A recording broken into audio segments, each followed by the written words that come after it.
Bismillahirrahmanirrahim. Assalamualaikum warahmatullahi wabarakatuh. Alhamdulillahirrabbilalamin. Wabihi nasta'inu ala umuri dunya waddin.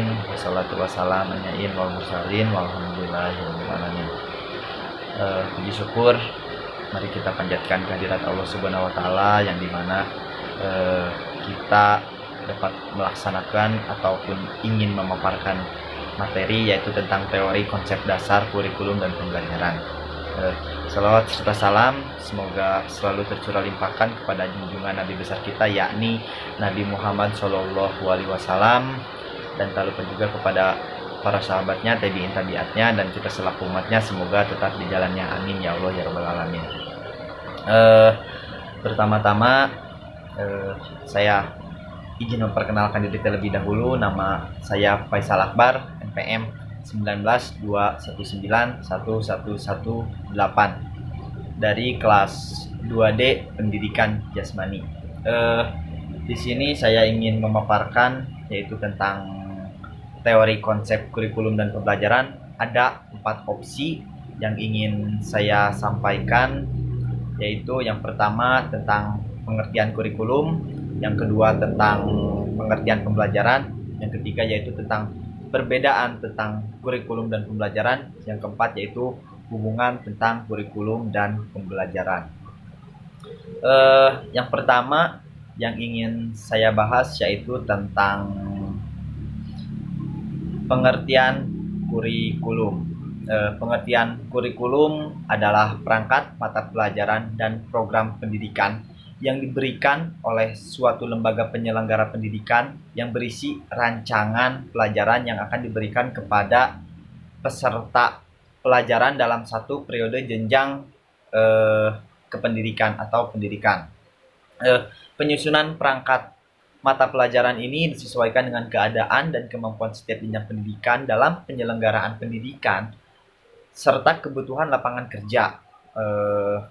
Salah satu fungsi kurikulum ialah sebagai alat untuk mencapai tujuan pendidikan yang pada dasarnya kurikulum memiliki komponen pokok dan komponen penunjang yang saling berkaitan dan berinteraksi satu sama lainnya dalam rangka mencapai tujuan tersebut. Komponen merupakan satu sistem dari berbagai komponen yang saling berkaitan dan tidak bisa dipisahkan satu sama lainnya sebagai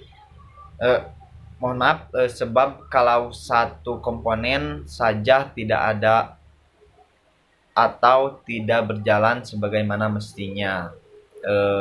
Dalam penerapan kurikulum ini bahwasannya kita memang patut ataupun kita akan berideologi kepada yang namanya kurikulum. Jika memang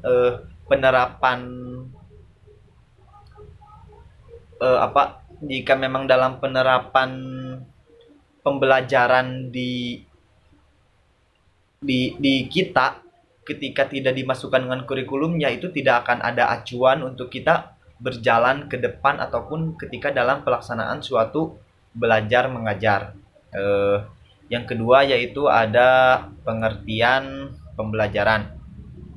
Pengertian pembelajaran adalah proses interaksi peserta didik dengan pendidik dan sumber belajar pada suatu lingkungan belajar. Nah, jika dalam pengertian pembelajaran ini barusan yang saya sampaikan yaitu ada suatu interaksi dari yang namanya pendidik ataupun dari peserta didik, mereka itu saling berinteraksi. Jadi tidak hanya mengandalkan satu saja, yaitu mengandalkan peserta didiknya saja ataupun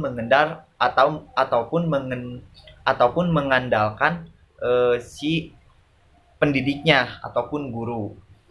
Lalu pembelajaran yang berkualitas sangat tergantung dari motivasi peserta didik dan kreativitas peserta didik yang memiliki motivasi tinggi ditunjang dengan pendidik yang mampu memfasilitasi motivasi tersebut akan membawa pada keberhasilan pencapaian target belajar. Nah, saya di sini membandingkan ataupun menyimpulkan dari kurikulum KTSP yang dikeluarkan pada tahun 2006 jikalau memang tidak salah, dan membandingkan dengan Kurtilas ataupun kurikulum 2013. Nah, kurikulum KTSP ini, kita ini dituntut belajar itu hanya terfokus kepada satu pendidik saja ataupun kepada guru. Nah, ketika dalam penerapan KTSP ini, kita itu dituntut untuk mengetahui sebuah pengetahuan di dalam mata pelajaran ataupun mata kuliah. Kita itu harus dituntut saja terus-terusan, bisa tidak ada saling eh, apa ya, tidak, kita ini sebagai siswa itu tidak bisa untuk mengeluarkan ide-ide, atau bisa dibilang itu idealismenya tidak akan keluar, ataupun rasa ingin mengemukakan pendapatnya itu tidak bisa tersampaikan. Nah, ketika dalam penerapan kurikulum 2013 ataupun Kurtilas ini, kita ini diajarkan oleh pendidik ataupun guru itu saling berinteraksi, saling saut menyaut satu sama lainnya. Nah, ketika saya di sini contohnya menjadi guru ataupun menjadi pendidik, saya itu mempunyai siswa ada 30 orang.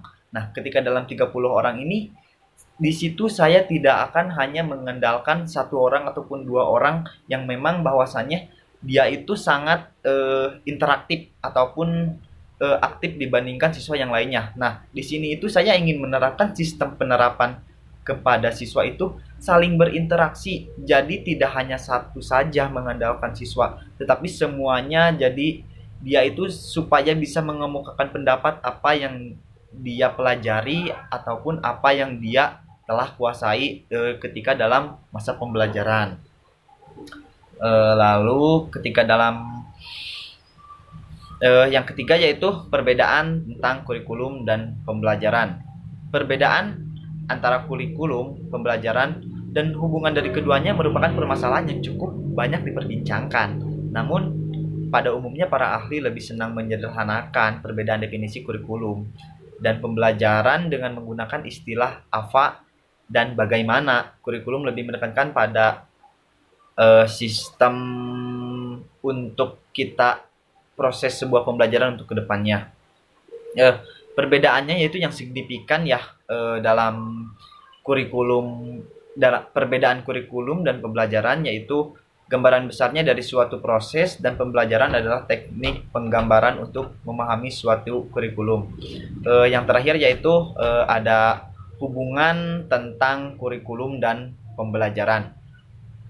Jikalau diamati secara seksama antara kurikulum dan pembelajaran dalam memperhatikan definisi di atas, kedua permasalahan tersebut dapat dikatakan kurikulum dengan pembelajaran tersebut sangat erat hubungannya.